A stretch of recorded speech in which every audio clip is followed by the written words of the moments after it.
मेरा नाम अवनी है और मैं एक जवान बेटी की माँ हूँ। जैसे जैसे मेरी बेटी बड़ी हो रही थी, वह हमेशा अपने कमरे में बंद रहकर पढ़ाई करती रहती थी।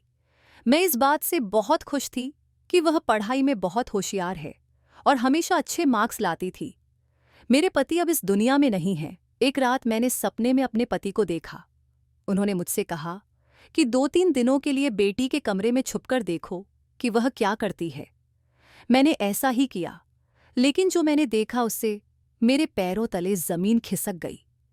मैं 28 साल की थी जब मैं विधवा हो गई थी और मेरी शादी भी इसी उम्र में हुई थी। मैं अपने पति से बहुत प्यार करती थी, इसलिए मैंने दूसरी शादी नहीं की और सारी जिंदगी अपने पति के नाम पर गुजारने का फैसला किया। जब मेरे पति का निधन हुआ, तब मेरी बेटी सिर्फ 7 साल की थी। मैंने उसे बहुत प्यार और मेहनत से पाला, ताकि मरने के बाद मैं अपने पति को गर्व से बता सकूं कि मैंने हमारी बेटी की परवरिश अच्छे से की है। भगवान की कृपा से मेरी बेटी अब 20 साल की हो चुकी है। आसपास के लोग अक्सर कहते हैं कि संतान एक होनी चाहिए, लेकिन अच्छी होनी चाहिए, जैसे कि मेरी बेटी है। लोग मेरी बेटी की बहुत तारीफ करते हैं और साथ ही मेरी परवरिश की भी सराहना करते हैं। यह सुनकर मेरा सिर गर्व से ऊंचा हो जाता है। मेरी बेटी अदृति वाकई बहुत ही अच्छी और इंटेलिजेंट लड़की है। वह दिन रात पढ़ाई में व्यस्त रहती है और उसकी इतनी मेहनत देखकर मेरे दिल में उसके लिए प्यार और भी बढ़ जाता है। फिर मुझे उस रात का ख्याल आता है जो मैंने अपनी बेटी से छुपा रखा है। मुझे डर है कि कहीं इस वजह से हमारे रिश्ते में दरार न आ जाए, लेकिन मैं चाहकर भी अभी उसे यह राज नहीं बता सकती, इसलिए दिल की बात दिल में ही रखी हुई हूं। मैं चाहती हूं कि मेरी बेटी की शादी जल्द से जल्द हो जाए। मैं उसकी शादी इंटर की पढ़ाई पूरी होते ही कर देना चाहती हूं, ताकि वह उस रात के रहस्य से दूर रहे। लेकिन मेरी बेटी अभी और पढ़ना चाहती है। जब भी मैं अदृति से शादी की बात करती हूं, तो वह मना कर देती है कि उसे अभी और पढ़ाई करनी है और वह पढ़ लिख कर कुछ बनना चाहती है। एक दिन मैं शाम का खाना बना रही थी, तभी मेरे पति के एक पुराने दोस्त का फोन आया। वह हमें अपनी बेटी की शादी का निमंत्रण दे रहे थे और कह रहे थे कि जल्द से जल्द आप अपनी बेटी को लेकर हमारे घर आ जाइए। हमारे उनसे अच्छे संबंध थे, क्योंकि उनके दोस्त की पत्नी मेरी बहुत अच्छी दोस्त थी। हम दोनों एक साथ कॉलेज में पढ़ते थे। उन्होंने कहा कि उनकी इकलौती बेटी संजना की शादी है, इसलिए वह हमें 1 महीने पहले ही बुलाना चाह रहे थे। मैं यह सुनकर बहुत खुश हो गई और कहने लगी, संजय भाई साहब, आप चिंता मत करो, मैं जल्द ही आपके घर आऊंगी। संजना मेरे पति के दोस्त की बेटी होने के साथ साथ मेरी दोस्त की भी बेटी थी। दरअसल मेरा शुरू से ही सपना था कि संजय भाई साहब अपने छोटे बेटे की शादी मेरी अदृति से कर दें। वह अदृति की उम्र का ही था और उसकी नौकरी भी बहुत अच्छी थी। मैं उसे शुरू से ही पसंद करती थी। वह देखने में भी अच्छा था और उसकी और अदृति की जोड़ी बहुत अच्छी लगती। संजय भाई साहब के 2 ही बच्चे थे। बेटी की शादी हो रही थी और उसके बाद बेटा था। मेरी बेटी उस घर में बहुत खुश रहती। मैंने जल्दी से खाना बनाया और अदृति के कमरे की तरफ जाने लगी। जैसे ही मैंने कमरे का दरवाज़ा खोलने के लिए हाथ बढ़ाया, तो देखा कि अदृति ने अपना कमरा अंदर से लॉक कर रखा था। मैंने जोर से दरवाज़ा खटखटाया और कुछ देर के इंतज़ार के बाद दरवाज़ा खुला। मेरी बेटी को पसीना आ रहा था और वह बहुत घबराई हुई लग रही थी। मैंने पूछा, क्या बात है अदृति? तुमने दरवाज़ा अंदर से क्यों बंद किया था और इतनी देर से क्यों खोला? वह कहने लगी, माँ, मैं बाथरूम में नहा रही थी। मैंने कहा, अच्छा छोड़ो ये सब, इधर आओ और मेरे पास बैठ जाओ। मैं उसकी बात सुनकर उसे अपने पास बैठा लिया और कहने लगी, तुम्हें पता है बेटा, तुम्हारे फेवरेट संजय अंकल का फ़ोन आया था। वह हमें संजना की शादी के लिए बुला रहे हैं। तुम अपनी पैकिंग शुरू कर दो, 2 दिन बाद ही हमें निकलना है। यह सुनकर अदृति के चेहरे का रंग उड़ गया। वह कहने लगी, माँ, मैं नहीं जा सकूंगी। मुझे उसकी बात सुनकर बहुत गुस्सा आया और मैंने पूछा, क्यों? तुम क्यों नहीं जाओगी? वह कहने लगी, माँ, मेरे एग्ज़ाम शुरू होने वाले हैं। मुझे अपनी पढ़ाई की तैयारी करनी है और मैं किसी भी हाल में अपनी पढ़ाई छोड़कर नहीं जा सकती। मैंने कहा, बेटा, बात को समझा करो। तुम अपनी सारी किताबें मोहाली ले जाना, वहां जाकर आराम से पढ़ाई करना। इसमें कौन सी बड़ी बात है? मगर शादी पर जाना बहुत जरूरी है, क्योंकि मैंने तुम्हारे लिए संजना के भाई पराग को पसंद कर लिया है। तुम दोनों एक दूसरे से मिलोगे, फिर बात आगे बढ़ेगी। अदिति कहने लगी, माँ, मैं शादी के काबिल नहीं रही हूं। मुझे उसकी बात बहुत बुरी लगी और मैंने गुस्से में पूछा, क्या मतलब है तुम्हारा? वह घबरा गई और कहने लगी, माँ, मैंने आपसे कितनी बार कहा है कि मैं पढ़ लिख कर कुछ बनना चाहती हूँ। मैं उसकी यह बात सुनकर बस उसे घूरती रह गई। अगले दिन भी मैंने बहुत कोशिश की कि मेरी बेटी शादी में जाने के लिए राजी हो जाए, क्योंकि मैं उसे शादी में लेकर जाना चाहती थी। मैंने तो यहाँ तक कह दिया था कि अगर तुम शादी पर नहीं जाओगी तो मैं भी नहीं जाऊंगी। लेकिन फिर भी उसने मेरी बात नहीं मानी। मैं पहले से ही अपनी फ्रेंड कल्पना के घर जाना चाहती थी, लेकिन अपनी बेटी को मनाने की वजह से नहीं जा पाई। अब शादी में सिर्फ 5 दिन ही बचे थे, इसलिए मुझे अपनी ही तैयारी करनी पड़ी। मैं अपने पति के पुराने दोस्त और अपनी पुरानी दोस्त के साथ इस दोस्ती को बिगाड़ना नहीं चाहती थी। मैंने अदिति से कह दिया था कि मैं पड़ोस में कह दूंगी कि वह 1 हफ्ते के लिए तुम्हारे साथ रह ले। अदिति चिढ़ते हुए कहने लगी, माँ, मुझे किसी पड़ोसन की जरूरत नहीं है।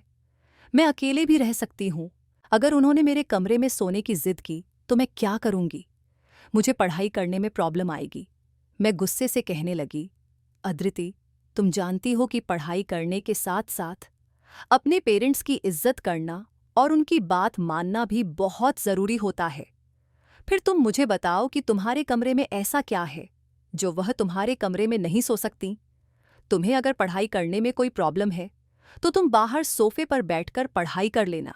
अदिति कहने लगी, हाँ, आप तो जानती हो मैं अपने कमरे में अकेले रहकर ही अपनी पढ़ाई करती हूँ, तभी मेरा फोकस अच्छा रहता है, इसलिए मैं किसी की मौजूदगी में डिस्टर्ब होती हूँ।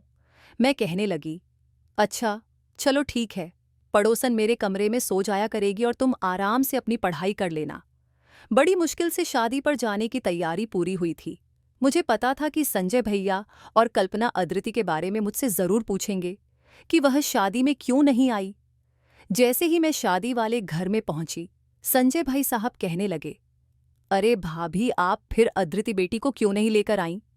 उनकी इस बात में कल्पना भी हाँ में हाँ मिलाने लगी। मैं डरते डरते कहने लगी, वह अपनी पढ़ाई को लेकर बहुत सीरियस रहती है। उसके एग्जाम होने वाले हैं, इसलिए वह नहीं आ सकी। कहने लगी, जब मेरे एग्जाम खत्म हो जाएंगे तब मैं संजय अंकल और कल्पना आंटी के यहाँ पर चली जाऊंगी। बस इसलिए नहीं आई, लेकिन वह बाद में आ जाएगी जब उसके एग्जाम खत्म हो जाएंगे। संजय भाई साहब कहने लगे, अरे वाह, यह तो बहुत अच्छी बात है। और कल्पना भी कहने लगी, अवनी, तुमने अपनी बेटी की परवरिश बहुत अच्छी की है। संजय भाई साहब मेरी तरफ देखते हुए कहने लगे, भाभी, शादी वाला घर है और खुशी का मौका है, इसलिए मैं चाहता हूं कि मैं भी आपको एक खुशखबरी सुना दूं।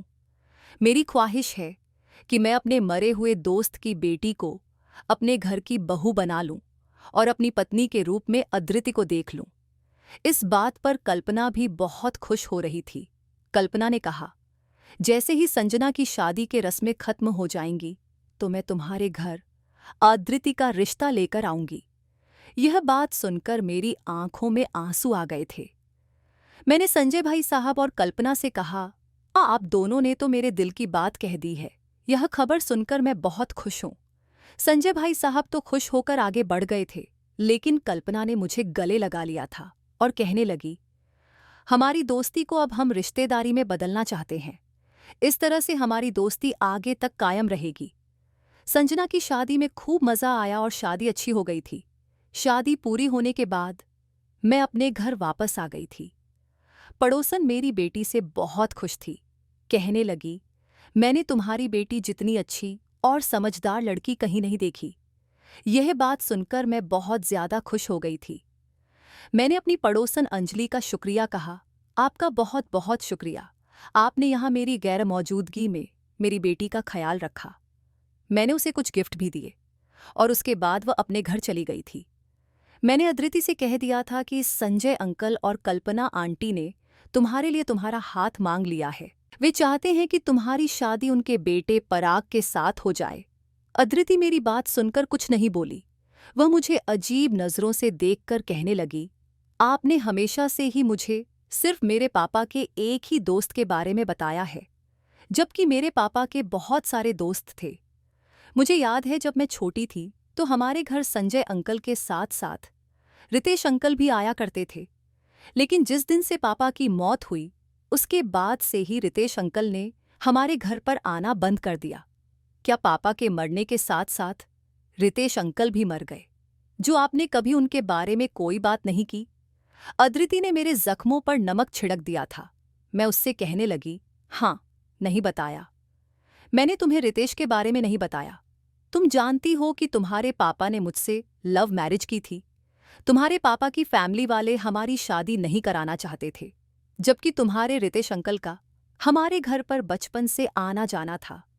हमारी शादी के कुछ महीनों पहले ही रितेश की भी शादी हो गई थी। तुम्हारे पापा के मरने के बाद रितेश की पत्नी ने मेरे घर में इतने ज्यादा फसाद फैलाए थे कि मेरे ससुराल वाले मुझसे नफरत करने लगे थे और वे मुझे घर से निकालना चाहते थे। मैं बेसहारा थी क्योंकि मेरे माता पिता नहीं थे। मैं बेसहारा कहाँ जाती? किसी ने मेरी बात पर यकीन भी नहीं किया था। जिस तरह से रितेश की पत्नी ने मेरे ससुराल वालों के कान भर दिए थे, वे लोग मेरी बात मानने को तैयार ही नहीं थे, बल्कि उन्हें मेरी किसी बात पर यकीन ही नहीं था। मैं डट गई और कहने लगी कि यह घर मेरे पति का है, मैं अपने पति के घर से नहीं जाऊंगी। उन्होंने एड़ी छोटी का जोर लगा लिया था और फिर आखिरकार मैं भी हिम्मत हार गई थी, क्योंकि तुम मेरे साथ थी।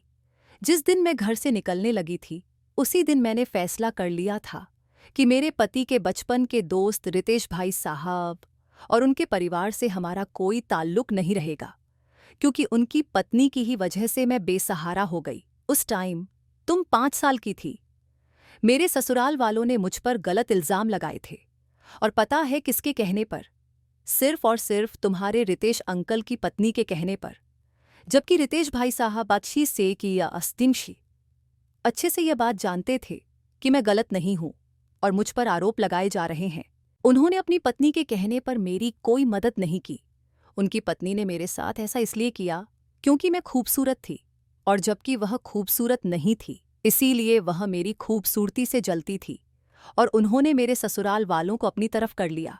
वह तो अच्छा हुआ कि तुम्हारे चाचा जी ने मेरा और तुम्हारा ख्याल करते हुए हमें उस घर से हिस्सा दिलवा दिया, जिनके पैसों से हमने यह घर खरीद लिया। तुम्हारे दादा दादी तो वैसे भी मतलबी लोग थे। तुम्हारे पापा की सैलरी अच्छी थी, वह अपने माता पिता को भर भर कर पैसे दिया करते थे, तो हम लोग उनके लिए अच्छे थे। लेकिन जब तुम्हारे पिता मर गए तो उनकी बेटी और पत्नी उनके लिए बुरी हो गईं। तुम्हारे चाचा चाची बहुत अच्छे लोग हैं, इसलिए वे हमारे घर पर आना जाना रखते हैं और मुश्किल वक्त में उन्होंने हमारा साथ भी दिया। लेकिन तुम्हारे दादा दादी तो रितेश की पत्नी के कहने में आ गए थे और उन्होंने अपने घर से हमें निकाल दिया था, क्योंकि रितेश की पत्नी ने हमारे घर में आग जो भड़का दी थी। तुम्हारे दादा दादी ने काफ़ी कोशिश की कि वे तुम्हें अपने पास रखना चाहते थे, लेकिन मैंने साफ इनकार कर दिया, तो वे मुझे धमकाने लगे। वे तुम्हें मुझसे ज़बरदस्ती छीन लेंगे। मैं उनकी धमकियों को देखकर हैरान रह गई थी, इसलिए मैंने पुलिस में जाकर उनके खिलाफ रिपोर्ट दर्ज करवा दी। पुलिस जब तुम्हारे दादा दादी के घर गई तो तुम्हारे चाचा ने बात को संभाल लिया और पुलिस को वापस भेज दिया, क्योंकि वे समझदार थे और इस तरह से उनकी और उनके परिवार की बेइज्जती हो सकती थी। इसलिए उन्होंने अपने माता पिता को बहुत समझाया कि वे हमें सुकून से जीने दें। उसके बाद से तुम्हारे दादा दादी ने हमारा पीछा छोड़ दिया था और हम सुकून भरी जिंदगी जीने लगे थे। मैं इस घर में पूरी तरह से शिफ्ट हो गई थी। उस दिन के बाद भी वे लोग कभी कभी तंग करने के लिए आ जाया करते थे, लेकिन तुम्हारे चाचा बात को संभाल लेते थे। उन लोगों ने मुझे तंग करने की बहुत कोशिश की। वे मुझे डराते धमकाते थे, यहाँ तक कि उन्होंने मुझे अदालत से तुम्हारी कस्टडी लेने के लिए भी धमकाया था। मगर बड़ी मुश्किल से उस समय में तुम्हारे चाचा ने सारी बात को संभाल लिया था। अगर वह मेरा सहारा न बनते तो आज तुम और मैं किसी के घर में झाड़ू बर्तन कर रहे होते। मैंने इसीलिए आज तक तुम्हें अपने दादा दादी रितेश और उसकी पत्नी के बारे में नहीं बताया। मैंने ऐसा इसलिए नहीं किया था ताकि तुम्हारा दिल उनकी तरफ से नहीं मिल जाए। यह बात सुनकर अद्रिति का चेहरा उतर गया था। वह बहुत परेशान हो गई थी और मैं उठकर अपने कमरे में आ गई थी। मुझे पिछले दिनों की परेशानियां आज भी याद आती थीं और अपने पति की भी बहुत याद आती थी। मेरी अलमारी में मेरे पति के लव लेटर और उनके साथ मेरी फोटो, ये सारी निशानियां मेरे पास आज भी रखी हुई थीं। मैं एक एक चीज को देखकर रोती जा रही थी। मैं अपने मृत पति के लव लेटर पढ़कर रोती और कभी उनको चूमने लगती थी। मैं हर चीज बड़े ध्यान से देख रही थी।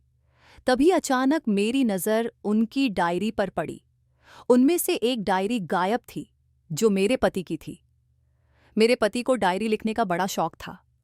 वह राइट कवर वाली डायरी न जाने कहाँ चली गई थी। मैं अंदर ही अंदर बहुत डर रही थी और मैंने सारी अलमारी में उस डायरी को ढूंढा, यहाँ तक कि अपने कमरे की पूरी तलाशी ले ली, लेकिन वह डायरी मुझे कहीं नजर नहीं आई। फिर मेरे दिल में ख्याल आया कि कहीं वह डायरी अद्रिति के हाथ तो नहीं लग गई। उस डायरी में अद्रिति की जिंदगी का सबसे बड़ा राज लिखा हुआ था। मेरी बेटी कॉलेज भी जाती थी और वहां से आकर सारा दिन पढ़ाई करती थी। वह मेरी हर बात मानती थी, मगर पिछले 1 महीने से वह बहुत परेशान लग रही थी और अजीबोगरीब हरकतें करने लगी थी। उसने सब कुछ छोड़ दिया था, बस हमेशा चिड़चिड़ी रहने लगी थी। वह मेरी बात भी नहीं मानती थी। मैं उसकी वजह से बहुत परेशान थी, इसलिए मैंने सोचा कि किसी समय उसके कमरे की तलाशी लूंगी। मैं यह सारी बातें रात भर सोचती रही और फिर सोचते सोचते सो गई। मैं बहुत गहरी नींद में थी जब मुझे सपने में मेरे पति दिखे। उन्होंने कहा, अवनी, तुम 2-3 दिन मेरी बेटी के कमरे में छुपकर देखना कि वह क्या करती है। जब मेरी आंख खुली तो मुझे बड़ी हैरानी हुई कि यह कैसा सपना था। सपने ने मुझे चौंका दिया था। मेरे पति कई सालों बाद मेरे सपने में आए थे और सपना भी कितना अजीब था। मुझे सही में चिंता होने लगी कि कहीं मेरी बेटी किसी मुसीबत में तो नहीं है। इसलिए मैं जल्दी से उठकर अपनी बेटी के कमरे की तरफ जाने लगी। दरवाज़ा खोलने के लिए जैसे ही मैंने हाथ बढ़ाया तो देखा कि रात के समय उसकी बेटी का कमरा अंदर से लॉक था। इससे पहले उसने कभी कमरे को लॉक नहीं किया था। सुबह हुई तो मैंने उससे पूछा, तुमने रात में अपने कमरे का दरवाज़ा क्यों लॉक किया था? मेरी बात सुनकर वह घबराते हुए कहने लगी, माँ, आप रात भर मेरी जासूसी करती रहती हो। मैंने बात को मजाक में डालने की कोशिश की और हंसकर कहा, नहीं बेटी, वह तो बस रात को मुझे डर लग रहा था, इसीलिए मैं तुम्हारे पास आ गई थी। उसने कहा, मुझे पता नहीं कि आपको रात में डर लग रहा था या नहीं, मगर अब मुझे आपसे बहुत डर लगने लगा है। मैं हंस दी, लेकिन उसकी बात और मेरे पति का सपना मुझे बहुत परेशान कर रहा था। मैंने फैसला कर लिया कि मैं अपने मरे हुए पति की बात को नज़रअंदाज नहीं कर सकती। उसी रात मैं अपनी बेटी के कमरे में जाकर उसकी अलमारी के पीछे छुप गई। मेरी बेटी जैसे ही कमरे में आई, उसने अपनी बुक्स खोलकर पढ़ाई करने बैठ गई। वह पढ़ाई में व्यस्त थी और मैं अलमारी के पीछे से छुपकर देख रही थी। पूरी रात वह पढ़ाई करती रही। सुबह करीब 6 बजे उसने अपनी किताबें बंद कीं और बिस्तर पर लेटकर सो गई। वह सुबह 8 बजे कॉलेज जाती थी, इसलिए सिर्फ 2 घंटे ही सोई। सारी रात खड़े रहने की वजह से मेरे पैरों में बहुत दर्द हो रहा था और मेरा शरीर भी टूट रहा था। मैंने सोचा कि मैं छोटे बच्चे की तरह एक सपने के पीछे क्यों पड़ गई हूँ। अगले दिन मैंने सोचा कि मैं अब रात के समय अद्रिति के कमरे में नहीं जाऊंगी। लेकिन जैसे ही रात हुई और मैं अपने कमरे में लेटी, मेरे कानों में बार बार अपने पति की आवाज़ सुनाई देने लगी, जैसे वह कह रहे हों, जाओ अवनी, अद्रिति के कमरे में चली जाओ। मैंने अपने फैसले को ज्यादा देर तक नहीं माना और रात होते ही एक बार फिर से अपनी बेटी के कमरे में जाकर उसकी अलमारी के पीछे छुप गई। आज तो मेरे पैरों में बहुत ज्यादा दर्द हो रहा था, मगर मैं सहन करती रही और खड़ी रही। सारी रात मैं अलमारी के पीछे खड़ी रही और मेरी बेटी पढ़ाई करती रही। एक के बाद एक किताबें पढ़ती रही। दूसरी रात भी इसी तरह गुजरी। मैं सुबह अपने कमरे में आकर सोचने लगी कि शायद यह सपना मुझे इसलिए आया हो कि मैं रोज अपने पति की यादों में खोई रहती हूँ और उनकी फोटो को बार बार देखती हूँ, इसलिए उनकी यादें मेरे दिमाग पर हावी हो गई हैं। शायद सपने की कोई हकीकत ही ना हो। मैंने सोचा कि मैं सपने की वजह से अपनी बेटी पर शक नहीं करूंगी। मैंने थोड़ा आराम किया और फिर नाश्ता बनाने के लिए किचन में चली गई। नाश्ता बनाकर मैंने सोचा कि चलो अद्रिति के लिए भी नाश्ता बना देती हूँ। जैसे ही मैं उसे नाश्ता देने के लिए उसके कमरे में गई तो दरवाजे के पास ही पहुंची थी कि मुझे अंदर से आवाज सुनाई दी। वह रो रही थी और मैं घबरा गई कि आखिर उसे क्या हो गया और वह क्यों रो रही है। वह रोते हुए कह रही थी, मुझे आज तुम्हारी बहुत याद आई। जल्दी से तुम मेरे पास आ जाओ, मैं तुम्हारे बिना नहीं रह सकती। यह सुनकर मैं दंग रह गई। मैंने जल्दी से दरवाज़ा खोलने की कोशिश की, लेकिन यह देखकर फिर से हैरान रह गई कि दरवाज़ा अंदर से लॉक था। मैंने ज़ोर-ज़ोर से दरवाज़ा बजाना शुरू कर दिया। कुछ ही देर बाद अद्रिति ने दरवाज़ा खोल दिया और कहने लगी, माँ, आपको क्या हो गया? इस तरह से दरवाज़ा क्यों पीट रही हो? मैं दरवाज़ा खोलने ही वाली थी, लेकिन आप तो दरवाजे को ऐसे पीट रही हो जैसे कोई भूकंप आया हो। पहले तो मैंने सोचा कि उससे पूछ लूं कि वह किससे बातें कर रही थी, मगर जब मैंने उसके हाथ में उसके पिता की फोटो देखी तो मैं सब समझ गई। वह शायद अपने पिता की याद में खोई हुई थी और उन्हें मिस कर रही थी। लेकिन ना जाने क्यों मेरा दिल बहुत घबरा रहा था। मैंने अद्रिति से कहा, यह रहा तुम्हारा नाश्ता, तुम अपने कमरे में ही कर लो। मैं तुम्हारे लिए नाश्ता लेकर आई हूं। और मैंने नाश्ते की ट्रे उसके हाथ में दे दी। उसने बिना कुछ कहे ही फोटो को साइड पर रख दिया और नाश्ता करने लगी। मैं बड़ी परेशान हो गई थी और बुरी तरह से उलझ गई थी। मैंने सोचा कि चलो आज आखिरी रात है, आज भी मैं जाकर अद्रिति के कमरे में अलमारी के पीछे छुप जाऊंगी। रात हुई तो मैं फिर से अपनी बेटी के कमरे में जाकर अलमारी के पीछे छुप गई। मेरी बेटी रोज की तरह ही चेयर पर बैठकर टेबल पर रखी हुई बुक्स को खोलकर पढ़ने लगी। वह अपनी पढ़ाई में बहुत बिजी थी। थोड़ी देर ही गुजरी थी कि अचानक अद्रिति के कमरे की खिड़की पर दस्तक होने लगी। मैं हैरान रह गई कि इतनी रात को और इस समय खिड़की पर कौन आ सकता है। अद्रिति ने जल्दी से अपनी बुक्स बंद कीं और खिड़की की तरफ जाने लगी। उसने खिड़की खोल दी। मुझे किसी के कूदने की आवाज सुनाई दी। मेरा दिल जोर जोर से धड़कने लगा। अद्रिति रोने लगी और कहने लगी, आप इतने दिनों से क्यों नहीं आए? जानते हो ना, मैं आपसे कितना प्यार करती हूँ। मुझे ऐसा लगता है कि अगर मैंने आज आपको फ़ोन नहीं किया होता तो शायद आप आज भी यहाँ नहीं आते। मैं तो आपको एक बात बताना ही भूल गई। सुबह जब आपसे मेरी फ़ोन पर बात हो रही थी तभी अचानक माँ आ गई थी। मुझे पूरा यकीन है कि उन्होंने हमारी बातें सुन ली होंगी, इसीलिए मैंने जल्दी से पापा की फ़ोटो अपने हाथ में पकड़ ली थी ताकि माँ को लगे कि मैं पापा की फ़ोटो से बातें कर रही थी। ये सब सोचकर मुझे बहुत शर्मिंदा महसूस हो रहा था। मैं अपनी बेटी की बातों से हैरान हो रही थी। तभी मुझे किसी लड़के के हंसने की आवाज़ सुनाई दी। वह हंसते हुए कह रहा था, तुम आज बाल बाल बच गई। मैंने तुमसे कितनी बार कहा है कि तुम मेरे साथ चलो, तुम मेरे साथ नहीं जाती और हमेशा मुझे याद करके रोती रहती हो। इससे ज्यादा सुनने की मुझमें हिम्मत नहीं थी। मैं काफी देर से इन दोनों की बातें सुन रही थी, इसलिए मैं जल्दी से अलमारी के पीछे से निकल आई और उनके सामने जाकर खड़ी हो गई। जैसे ही उन्होंने मुझे देखा, उनकी आंखें फटी की फटी रह गईं। अद्रिति आगे बढ़कर कहने लगी, माँ, आपने कैसी हरकत की है? आप यहाँ क्या कर रही हैं? आपको शर्म नहीं आती अपनी बेटी के कमरे में छुपते हुए? आप इतनी घिनौनी हरकत कैसे कर सकती हैं? मुझे अपनी बेटी पर बहुत गुस्सा आ रहा था। अद्रिति शर्मिंदा होने के बजाय उल्टा मुझ पर ही चढ़ दौड़ी। तभी मैं चिल्लाकर कहने लगी, बंद करो अपनी बकवास। अगर मेरे सामने ज्यादा बोलने की कोशिश की तो तुम्हारी जबान खींच लूंगी। तुम्हें शर्म आनी चाहिए कि तुम घर में इस लड़के को बुला रही हो। कौन है यह लड़का? तुम्हें शर्म नहीं आती अपनी माँ से झूठ बोलते हुए और अपने पिता की इज्जत को मिट्टी में मिलाते हुए?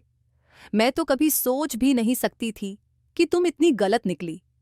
फोन पर रो रो कर अपने आशिक को घर बुलाओगी और इस लड़के को देखो, यहां से भाग भी नहीं रहा, आंख से आंख मिलाकर खड़ा है। ये सोच रहा होगा कि एक बेसहारा और बूढ़ी औरत हमारा क्या बिगाड़ लेगी। अद्रिति कहने लगी, माँ, यह मेरा आशिक नहीं, बल्कि मेरा पति है। हम दोनों ने शादी कर ली है। यह सुनकर तो मेरे पैरों तले से जमीन खिसक गई। आखिर मेरी बेटी ये सब क्या कह रही थी? मैंने कहा, बागी लड़की, तुम्हें शर्म नहीं आती ये सब करते हुए? कौन है ये लड़का? कैसे जानती हो इसे? यह सुनकर अद्रिति रोने लगी और बताने लगी, हाँ माँ, मैं सच कह रही हूं। यह मेरा पति है। इसके बारे में मुझे पापा की डायरी से पता चला था और उसी डायरी में इसके घर का पता भी लिखा हुआ था। इसका नाम राज है। पापा की डायरी में राज के बारे में सारी जानकारी लिखी हुई थी। अब मैं सब जान चुकी हूं। हम दोनों बचपन से पक्के दोस्त थे और पापा ने मेरा और राज का रिश्ता फिक्स कर दिया था। यह रितेश अंकल का बेटा है। डायरी में लिखा था कि पापा की ख्वाहिश थी कि मेरी शादी राज से हो। अद्रिति ने कहा, मामा, पापा ने लिखा था कि अगर मुझे कुछ हो गया तो तुम किसी और को पसंद मत करना। जिस लड़के को मैंने तुम्हारे लिए चुना है उसी से शादी करना। आपको शर्म नहीं आई कि आपने मुझसे मेरे पिता के वादे को छुपाकर रखा? आपने मेरे दादा दादी को भी मुझसे छुपाकर रखा था। मैं सिर्फ अपने चाचा चाची को जानती थी और सोचती थी कि मेरे दादा दादी इस दुनिया में नहीं हैं। लेकिन जब आपने मुझे दादा दादी के बारे में सब कुछ बताया तो मैं समझ गई कि आपने इसलिए नहीं बताया क्योंकि उन्होंने हमारे साथ बहुत गलत किया था। आपने रितेश अंकल की पत्नी के बारे में भी बता दिया था कि उन्होंने आपके साथ बहुत बुरा किया था, लेकिन आपने कभी रितेश अंकल के बेटे राज का जिक्र नहीं किया, जबकि आप मेरी शादी चंचल के बेटे पराग के साथ करवाना चाहती थीं। आपने ऐसा इसलिए किया ताकि मुझे कुछ याद न आ जाए। अद्रिति ने कहा, मामा, मुझे पता था कि आपके पास यह सब कुछ करने की कोई वजह रही होगी। मैंने अपनी जिंदगी के इतने सालों में आप में कोई बुराई नहीं देखी, लेकिन माँ, मैं अपने पिता के किए हुए वादे को पूरा करना चाहती थी। तभी राज ने आगे बढ़कर हाथ जोड़कर कहा, आंटी, समय बहुत आगे बढ़ चुका है। अब हालात पहले जैसे नहीं रहे। सब लोग अच्छे हो चुके हैं और मैं आपको बता दूं कि माँ की तबीयत बहुत खराब है। वह बिस्तर से उठ नहीं सकती। शायद उन्होंने जो आपके साथ किया, भगवान ने उन्हें उनकी गलती की सजा दी है। माँ को पैरालिसिस हो गया है। डॉक्टर ने कुछ दिनों का ही समय दिया है। माँ की हालत बहुत ज्यादा गंभीर है। आप मेरे साथ चलिए और माँ को उनकी गलती के लिए माफ कर दीजिए। शायद उनकी जिंदगी के जो पल बचे हैं उन्हें सुकून से जी सकें। मेरी बेटी राज के साथ शादी कर चुकी थी। अब मेरे पास इनकार करने की कोई गुंजाइश नहीं थी। मैं राज और अद्रिति के साथ राज के घर चली गई। वहां पहुंची तो राज की मां कावेरी बहुत बुरी हालत में बिस्तर पर लेटी हुई थी। मुझे उनकी हालत देखकर बहुत तरस आ रहा था। मुझे देखकर उनकी आंखों में आंसू आ गए। वह कुछ बोल नहीं सकती थीं, लेकिन उनकी आंखों से मुझे ऐसा लग रहा था जैसे वह मुझसे माफी मांग रही हों। मैंने उनके करीब जाकर कहा, मैंने तुम्हें माफ किया। कावेरी, अब हमारे बच्चे शादी कर चुके हैं, इन्हें आशीर्वाद दो। यह सुनकर कावेरी की आंखों से आंसू निकलने लगे और वह रोने लगी। रितेश भाई साहब मुझे देखकर बहुत खुश हुए और उन्होंने बताया कि जब से कावेरी की तबीयत खराब होनी शुरू हुई थी, भाभी समझ गई थीं कि उन्होंने आपके साथ गलत किया था। भगवान उन्हें इसी की सजा दे रहा है। वह आपसे माफी मांगना चाहती थीं, लेकिन उनकी हिम्मत नहीं हुई। उन्होंने कहा था कि जब वह ठीक हो जाएंगी तो खुद आपके घर आकर माफी मांगेंगी, लेकिन उनकी हालत दिन ब दिन खराब होती चली गई और वह आपसे माफी नहीं मांग सकी। जब एक दिन अद्रिति हमारे घर आई और उसने सब कुछ बताया, तो मैंने खुद ही इन दोनों बच्चों की शादी करवा दी। हमने आपको इसलिए नहीं बताया क्योंकि हमें पता था कि आप कभी भी इन बच्चों की शादी के लिए तैयार नहीं होंगी, क्योंकि आपके साथ बहुत बुरा किया गया था। मैं अपने दोस्त के वादे को भी पूरा करना चाहता था। रितेश भाई साहब मेरे सामने हाथ जोड़कर खड़े हो गए और कहने लगे, भाभी, मैं अपनी पत्नी की तरफ से आपसे माफी मांगता हूं। मेरी पत्नी को माफ कर दो और साथ ही मेरे बच्चों को भी, जिन्होंने आपसे छुपकर शादी की। मेरी बेटी खुश है, यही मेरे लिए बहुत है। मैंने रितेश भाई साहब से कहा, अब जो हुआ सो हुआ, आपको शर्मिंदा होने की जरूरत नहीं है। मैंने कावेरी को माफ कर दिया। कहकर मैं अपने घर आ गई। लेकिन अगले दिन जो खबर आई उसने मेरे पैरों तले से जमीन खिसका दी। अद्रिति ने बताया कि कावेरी की मौत हो गई। कावेरी की मौत पर मुझे बहुत अफसोस हुआ। अब मेरी बेटी अपने ससुराल में रह रही है और बहुत खुश है। इस तरह मेरे पति का सपना भी पूरा हो गया और कावेरी को उसकी गलतियों की सज़ा भी मिल गई। दोस्तों, मुझे उम्मीद है कि आपको हमारी कहानी पसंद आई होगी। अगर कहानी पसंद आई है तो वीडियो को लाइक करें, चैनल को सब्सक्राइब करें और नोटिफिकेशन बेल को ज़रूर दबाएं ताकि अगली अपडेट सबसे पहले आपको मिले।